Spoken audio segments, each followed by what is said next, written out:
हिंदी में यूपीएससी की तैयारी से संबंधित प्रोग्राम्स को देखने के लिए सब्सक्राइब करें स्टडी IQIAS हिंदी। मेरा नाम है मनीष श्रीवास्तव। आज मैं उन स्टूडेंट्स के लिए बातचीत करने आया हूं जो 2026 और 27 के लिए अटेम्प्ट देने वाले हैं। तो आज हम बहुत ही ऐसी बात करेंगे, ऐसे विषय पर चर्चा करेंगे जिसमें विशेष तौर पर ऐसे स्टूडेंट जिन्होंने अभी तैयारी शुरू की है या अभी वो किसी ऐसे एंगल में है कि उनको लगता है कि उनको क्या क्या चीज़ों को पहले से तैयार करके रख लेना चाहिए, तब जाकर, क्योंकि वो 2025 के लिए मतलब श्योर नहीं है कि वो अटेम्प्ट दे पाएंगे। तो आज हम उनके लिए बात भी नहीं कर रहे हैं कि 2025 में जिनको अटेम्प्ट देना है उनके लिए बहुत ही सीमित समय बचा हुआ है, लेकिन 2026 और 2027 ये 2 साल जो स्टूडेंट पेपर देने वाले हैं, आज मेरा टारगेट वही स्टूडेंट्स होंगे कि उनके लिए क्या एक बेहतरीन अप्रोच हो, क्या क्या वो बेसिक चीज़ें हों जो इस यूपीएससी जर्नी में डिमांड होती है, और हमें उन चीज़ों का विशेष तौर पर इस पूरे के पूरे कालक्रम में ध्यान रखना है। तो आज हम उसी पर चर्चा करेंगे। देखिए, 2026 और 27 की अगर हम बात करें तो आज अभी हम जिस माह में बैठे हैं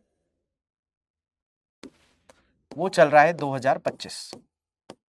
हम 2025 अक्टूबर में हैं।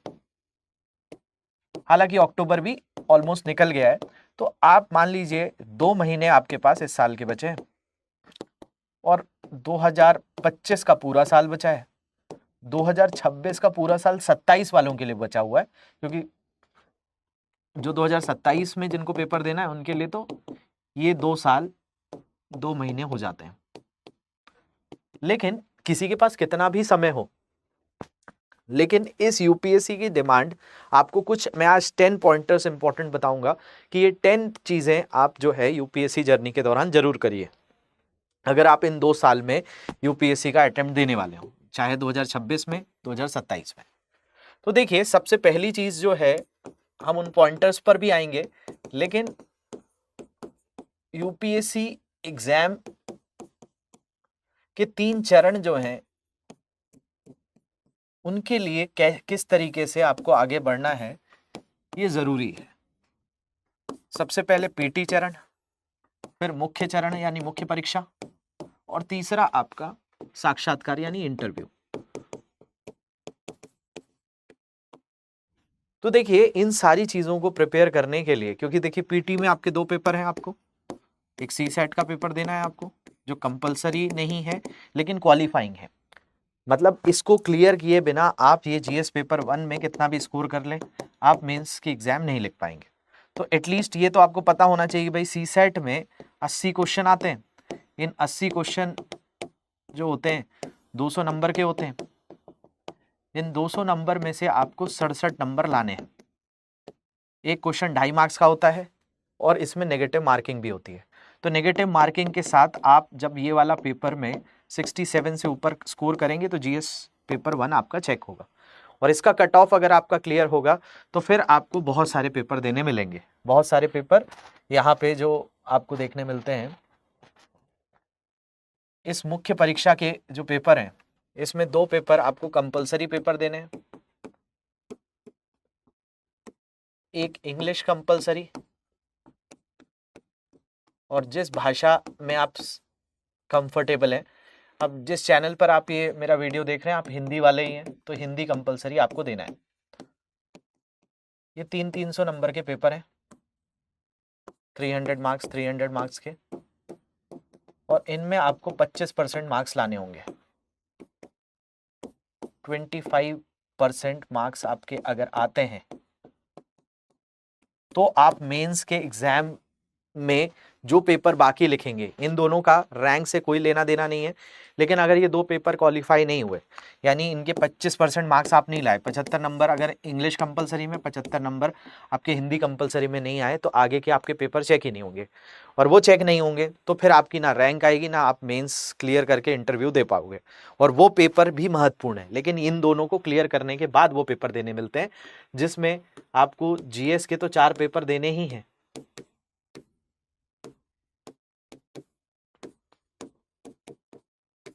ये 250 नंबर के होते हैं, तो 1000 नंबर के ये पेपर है।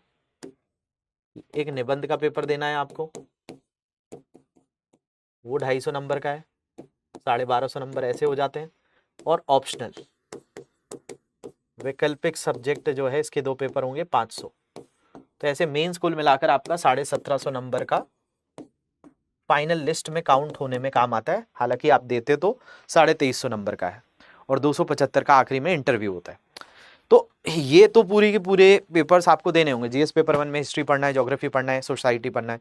जीएस पेपर 2 में पॉलिटी पढ़ना है, गवर्नेंस पढ़ना है, इंटरनेशनल रिलेशंस पढ़ना है, सोशल जस्टिस पढ़ना है। जीएस पेपर 3 में इकोनॉमिक्स पढ़ना है, टेक्नोलॉजी पढ़ना है, डिजास्टर मैनेजमेंट पढ़ना है, एनवायरमेंट इकोलॉजी पढ़ना है, इंटरनल सिक्योरिटी पढ़ना है। जीएस पेपर 4 में एथिक्स पढ़ना है, इंटीग्रिटी पढ़ना है। और आपका इसी के अंदर ये जिसको आप एथिक्स कहते हो या नीति शास्त्र कहते हो, सत्यनिष्ठा, इंटीग्रिटी भी दिया हुआ है ना। तो एप्टीट्यूड वगैरह इसके अंदर ये पूरा का पूरा अभिरुचि ये सिलेबस में दिया है। तो ये 4 पेपर, निबंध का पेपर और जो ऑप्शनल आप चूज करो उसके 2 पेपर 250-250 नंबर के होते हैं। तो 1750 नंबर ये और 600 नंबर में से 75-75 नंबर ये तो आपको स्कोर करने पड़ेंगे। उसके बाद फिर आप इंटरव्यू दोगे और इंटरव्यू के बाद जो है आपकी जो फाइनल लिस्ट में नंबर आएंगे, इंटरव्यू 275 नंबर का है, पर्सनालिटी टेस्ट है आपका, तो 1750 प्लस 275 ये 2025 में से आपके जितने फाइनल नंबर आएंगे वो आपकी rank, cadre, post, qualifying, non qualifying ये डिसाइड करता है। तो ये तो बेसिकली एक चरण हो गया जो मैंने आपको बताया कि आप यूपीएससी 2025-26 के लिए दे रहे हो, तो ये तो करना पड़ेगा। लेकिन इसको करते हुए क्या विशेष ऐसी चीज़ें हैं जो हम आज के दिन से अपनाएं ताकि हम इन 2 सालों में अगर पेपर को टारगेट कर रहे हैं तो हमारा एक सही तौर पर एक रणनीति ऐसी इसके लिए तैयार भी हो जाए और हम पेपर के लिए पूरी तरह से एलिजिबल भी रहें। तो आपके लिए कुछ इंपॉर्टेंट जो है सजेशंस या टिप्स मान लीजिए, है ना, ये 10 टिप्स ऐसे हैं जो 2026-27 के स्टूडेंट्स के लिए विशेषकर हैं, चाहे वो सेल्फ प्रिपेयर करते हों, चाहे वो कोर्स के साथ प्रिपेयर करते हों। ठीक है, आप हमारे पेड कोर्सेज का पार्ट हो तब भी आपके लिए ज़रूरी है, अगर आप खुद से प्रिपेयर कर रहे हो तब भी आपके लिए ज़रूरी है। क्या क्या है वो 10 पॉइंटर्स, उसमें अगर हम बात करें तो सबसे पहली चीज़ जो ज़रूरी है वो है start with the basics. Start with the basics का मतलब है कि आपकी 2 चीज़ें बड़ी इंपॉर्टेंट होती हैं जर्नी में। एक है आपका एनसीईआरटी और दूसरा है आपका न्यूज़पेपर। आपके पास सफिशिएंट टाइम है और इन 2 चीज़ों पर आप टाइम इन्वेस्ट कर सकते हो। देखिए, जो एनसीईआरटी की किताबें हैं वो आपके आधार बनाने में बड़ा मजबूती देते हैं क्योंकि इसके चैप्टर्स अच्छे हैं, ये आपके बेसिक्स को गो थ्रू करेंगे। और न्यूज़पेपर जो है आपके करंट अफेयर्स वाले पार्ट के लिए ज़रूरी रहता है। तो न्यूज़पेपर पढ़ने पर थोड़ी सी चीज़ें आसान हो जाती हैं कि भाई ये सब्जेक्ट कैसे जुड़ेगा, इसके क्या क्या अभी वर्तमान में चीज़ें चल रही हैं। तो ये 2 एक बेसिक्स हैं जो जब आप स्टार्ट करो तो थोड़ा थोड़ा इन पर समय दो। ऐसा नहीं कि पूरा दिन दे दो, लेकिन इनको समय ज़रूर दो। अब हो सकता है कि आपको न्यूज़पेपर में खबरें छांटना ही नहीं आती हो, तो कोई दिक्कत नहीं है। इसके लिए हमारे चैनल पर आप 2 वीडियोस देख सकते हो। सुबह 7 बजे भी एक वीडियो आता है जो मैं ही लेता हूं, इसमें मैं इंडियन एक्सप्रेस न्यूज़पेपर को कवर करता हूं।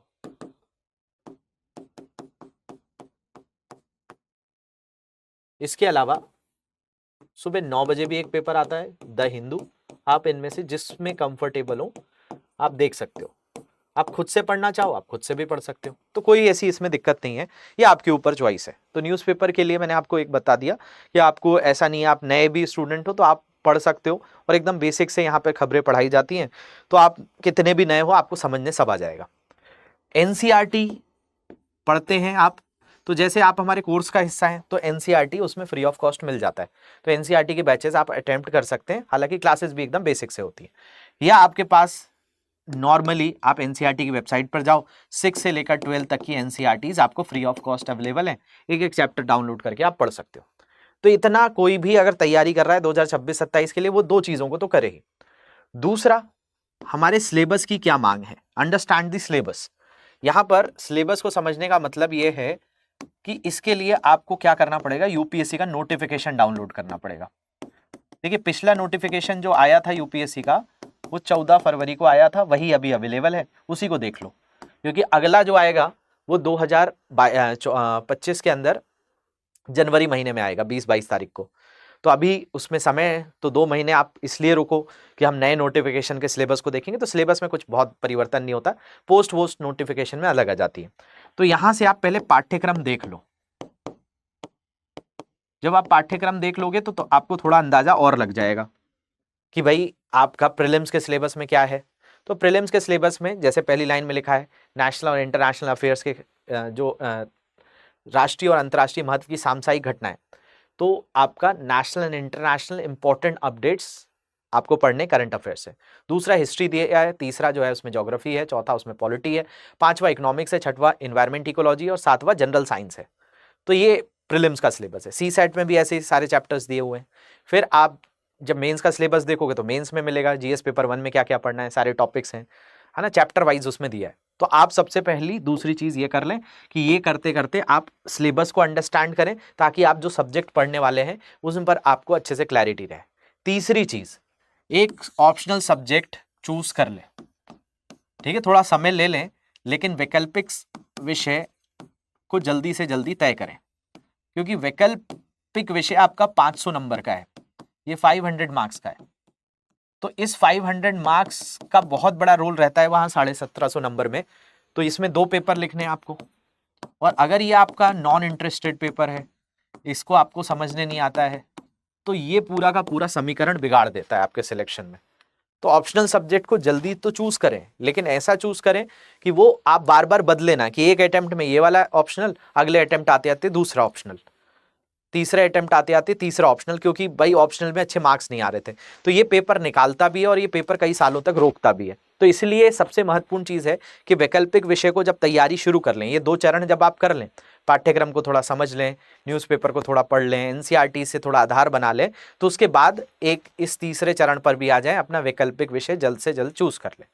चौथी अगर हम बात करें, आपका ग्रेजुअल अप्रोच होना चाहिए, मतलब आप अपने हिसाब से आपको टाइम टेबल और ये सारी चीजें को कंसिडर करना पड़ेगा कि आप 2024 में क्या करेंगे, बेसिक्स करेंगे, 2025 में क्या करेंगे, 2026 के लिए क्या करेंगे। जैसे 27 वाले स्टूडेंट्स के लिए पूरा 2026 बचा है, तो आपको ये चरण के अनुसार कि आपका अप्रोच कैसा रहेगा, इसको आपको डिसाइड करना होगा कि आप इस वर्ष में, अभी जैसे कि एनसीईआरटी पढ़ी, तो एनसीईआरटी कितने तारीख तक पढ़ेंगे, कब तक कवर करेंगे, न्यूज़पेपर को कितना समय देंगे, और उस न्यूज़पेपर के रिवीजन फिर कैसे करेंगे, या आपने कोई सब्जेक्ट पढ़ना स्टार्ट किया है तो उस सब्जेक्ट को 2025 में कितने महीने में कौन कौन सी चीज़ों को कर पाएंगे। क्योंकि आपको बहुत बड़े स्तर पर यहाँ पर चीज़ों की तैयारी करनी है। जैसा मैं आपको बता रहा हूँ, ये खुद सब्जेक्ट दिख रहे हैं भले 250-250 नंबर के, लेकिन जब आप इनको पढ़ने जाते हैं तो एक एक सब्जेक्ट 100-100 घंटे समय ले लेता है। तो ये आपको अभी से पता होगा कि भाई 2024 के अभी हमारे पास 2.5 महीने बचे हैं, तो इन 2.5 महीने में क्या करना है, या 2 महीने बचे हैं तो इन 2 महीने में हमारी क्या स्ट्रैटेजी होगी।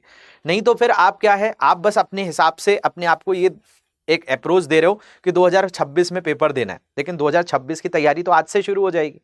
तो 2024 में कौन कौन से ऐसे पॉइंट्स हैं जो टिक हो जाने चाहिए। अगर जैसे 2026 में आपको बेसिकली अटेम्प्ट देना है, तो 2025 के दिसंबर तक आपका ऑप्शनल कंप्लीट हो जाना चाहिए। तो ये एक गाइडलाइन आप अपने आप को दोगे, तो इस हिसाब से आप बांटो कि 2024, 25, 26 में आप क्या करने वाले हो। पांचवी चीज जो है सबसे इंपॉर्टेंट इस पेपर की, अगर आप इस पेपर को निकालना चाह रहे हो तो develop a habit of writing, लिखना।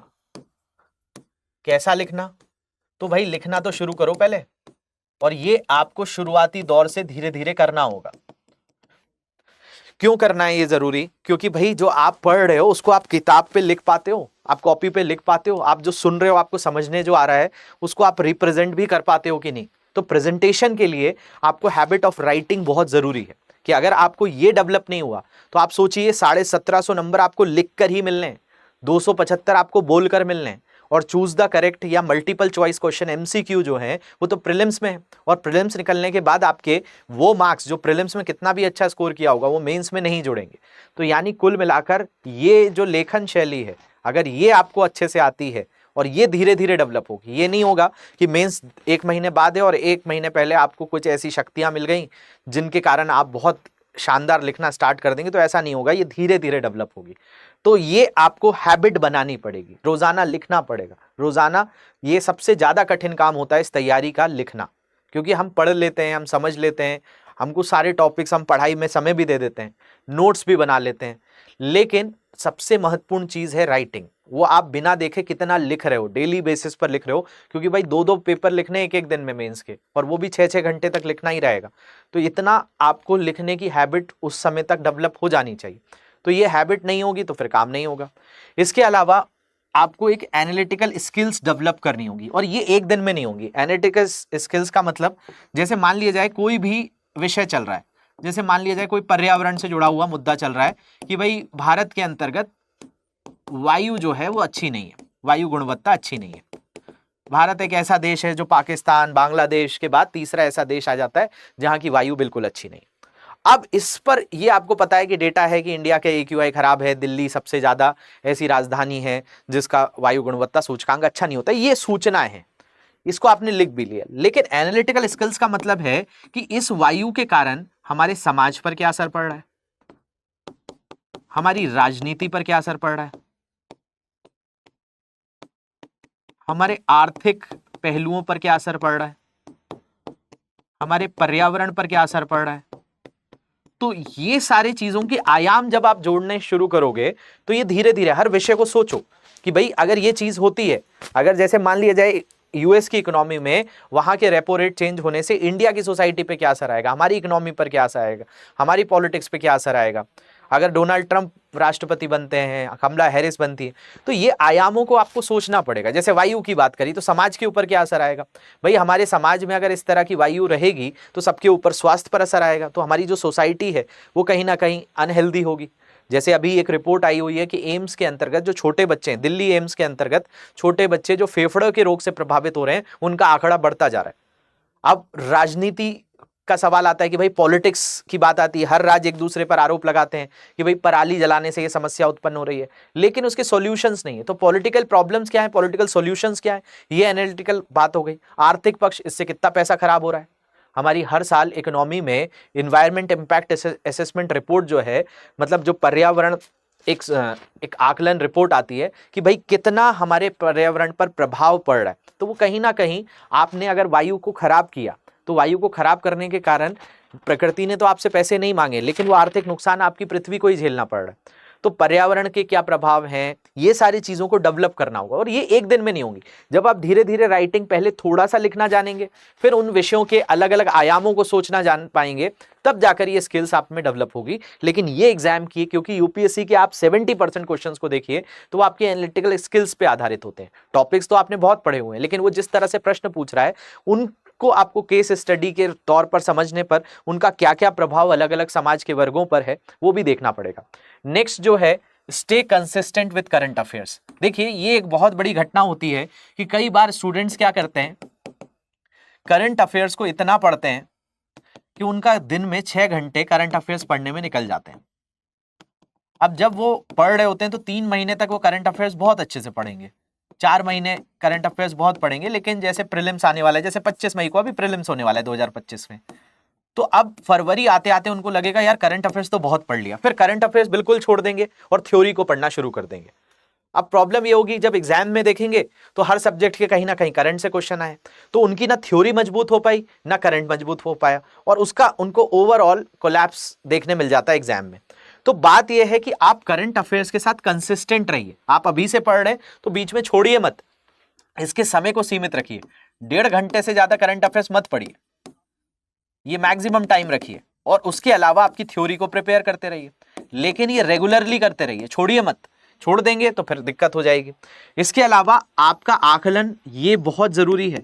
आप टेस्ट कितने देते हो, आप अगर टेस्ट नहीं दे रहे हो, रेगुलर मॉक टेस्ट नहीं दे रहे हो, तो फिर तो आप पीछे होते जा रहे हो, क्योंकि अल्टीमेटली आपको जो लग रहा है कि आपने जो पढ़ा है बस वही सीमित है, क्योंकि ये आपका क्या करेगी, ये आपकी समीक्षा करेगी। तो आपकी समीक्षा करना भी बहुत जरूरी है, आपका रेक्टिफिकेशन की कहाँ गलतियां हो रही हैं, और अगर मार्क्स कम आ रहे हैं तो कोई दिक्कत नहीं है, लेकिन आप टेस्ट जरूर दीजिए। मैं आप लोगों को इतने सारे स्टूडेंट्स के एग्जाम्पल दूंगा जिन्होंने रेगुलर टेस्ट दिए हैं, बहुत कम मार्क्स आए हैं, बहुत हताश हुए हैं, लेकिन एक समय के बाद जब उन्होंने कंसिस्टेंट रखा है, अपने अंदर इंप्रूवमेंट रखा है, क्योंकि टेस्ट क्या होता है, जब आपको अंदर से झकझोर करता है, जब मार्क्स कम आते हैं तो दुख होता है, और फिर हमें वो और पढ़ने के लिए प्रेरित करता है कि हमने जो पढ़ लिया है वो अभी सीमित नहीं हुआ है, हमें और भी पढ़ने की जरूरत है, तो हम फिर और एफर्ट्स लगाते हैं, और यही एफर्ट्स हमारी और मदद कर देते हैं। तो अल्टीमेटली जितना भी ओवरऑल अगर हम चीज़ों को पढ़ रहे हैं तो उसका इम्पैक्ट हमारी तैयारी में हमको मिलेगा ही मिलेगा। तो इसीलिए सबसे महत्वपूर्ण चीज़ ये है कि टेस्ट देते रहिए, भले मार्क्स आपके कम आ रहे हो या ज़्यादा आ रहे हो, आप रेगुलर टेस्ट दीजिए।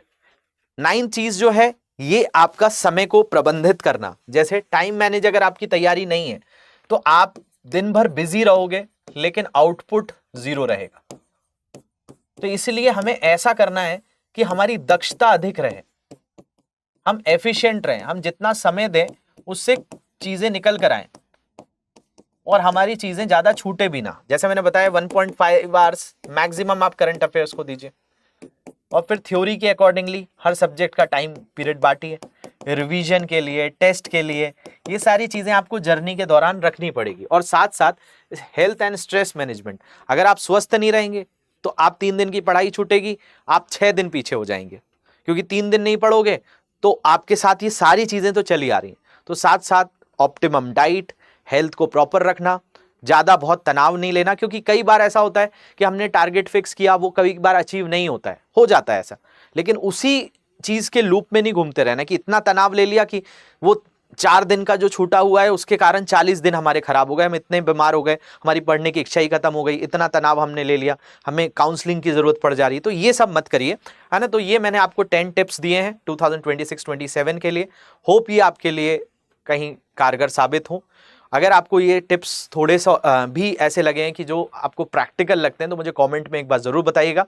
बाकी अगर आप ये सारी चीज़ों को करते हुए एग्ज़ाम देना चाहते हैं और एक प्रॉपर गाइडेंस की आपको ज़रूरत है तो स्टडी IQ का हमारा P2I 2026 का बैच है।